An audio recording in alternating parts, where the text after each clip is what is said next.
नमस्कार। जय गुरुदेव। अद्भुत, आश्चर्यजनक किंतु सत्य।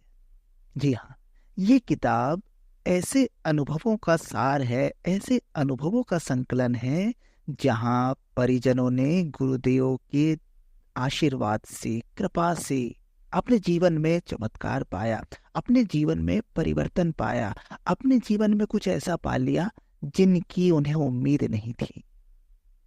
हालांकि गुरुदेव जब तक भौतिक शरीर में रहे तब तक अपने हर शिष्य, हर परिजन को ये कहते थे कि बेटा, मैंने तेरा काम तो कर दिया, पर ये किसी को बताना मत।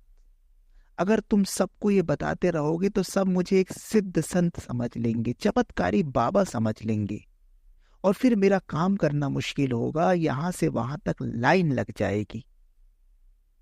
मुझे आदेश मिला है एक लोक सेवी का जीवन जीने के लिए, लोगों को अध्यात्म का सही मतलब समझाने के लिए। अतः मेरी चमत्कारों को तुम कम से कम मेरे जीते जी, कम से कम मेरे भौतिक शरीर में रहते हुए मत बताना। तो हालांकि गुरुदेव के जब भौतिक शरीर में वो थे तो भी कुछ साधक, परिजन, शिष्य अपनी घटनाओं का उल्लेख कर देते थे, किंतु फिर भी गुरुदेव इन सबको मना करते थे। गुरुदेव का भौतिक शरीर छूट जाने के बाद एक किताब प्रकाशित हुई, अद्भुत, आश्चर्यजनक किंतु सत्य। उसमें उन परिजनों की, उन शिष्यों की भाव विभोर कर देने वाली कहानियां हैं, जिसमें उन्होंने गुरुदेव के चमत्कार को साक्षात अनुभव किया। गुरुदेव के भौतिक शरीर छोड़ देने के बाद भी सूक्ष्म जगत से गुरुदेव कैसे काम करते हैं, स्थूल शरीर में रहते हुए गुरुदेव ने कैसे लोगों का जीवन बदला, इन्हीं सब कहानियों का संकलन है इस किताब में। तो इस किताब की श्रृंखला में जो कहानियां आएंगी वो शिष्यों के स्वयं के अनुभव है। हम उनका नाम लेकर यहाँ पर इन कहानियों को पढ़ने का प्रयास करेंगे।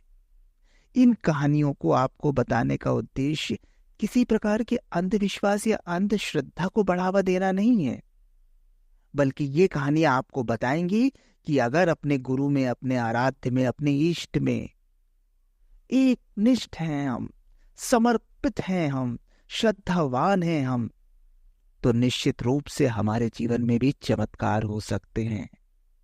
गुरु कृपा से क्या क्या संभव है, कैसे थे हमारे गुरु, कैसे हैं हमारे गुरु, इस सब का सार है ये किताब।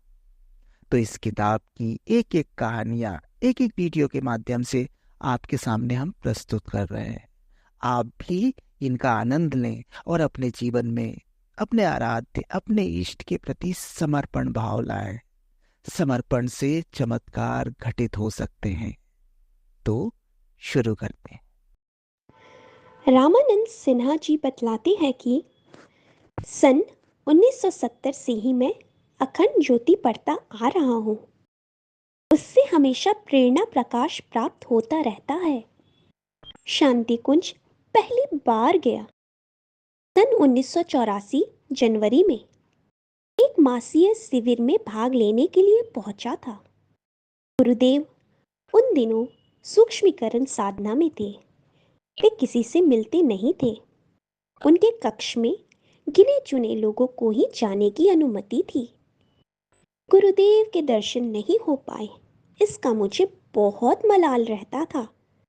मैं अपनी किस्मत को कोसता रहता कि इतने दिनों से मानसिक रूप से जुड़े होने के बावजूद मैंने एक बार भी आकर गुरुदेव से मिलने का प्रयास क्यों नहीं किया।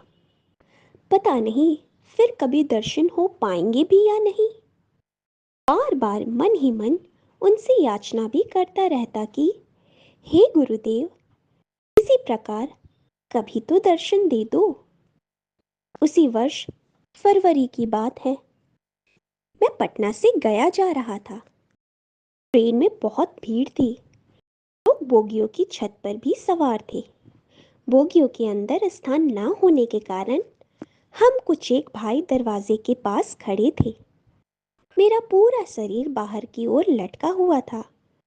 चूंकि मैं गाड़ी की गति के विपरीत दिशा में मुंह किए था, इसलिए सामने से आने वाले खतरे की तरफ से मैं बिल्कुल अभिज्ञ था। गाड़ी बहुत तेजी से खंबे को पार कर रही थी। हमारी बोगी उसके पास तक आते आते सामने वाले सहयात्री को खतरे का आभास हुआ। वे गया गया करके चिल्ला उठे। मेरे कुछ समझ पाने से पहले ही दो बलिष्ठ हाथों ने मेरे सिर को अंदर की ओर धकेल दिया। दूसरे ही पल मैंने जाना कि एक पल की देरी हो गई होती तो मेरा सिर उस खंबे से टकराकर चूर चूर हो जाता। निश्चित मृत्यु के हाथों से मुझे बचाने वाला कौन है, मालूम करने का प्रयास किया तो सहयात्रियों ने बताया, एक बूढ़ा आदमी पता नहीं कहां से अचानक आ पहुंचा। ऐसा लगा मानो वहीं प्रकट हुआ हो, क्योंकि हमारे साथ जितने लोग खड़े थे उन सभी से वे अलग थे।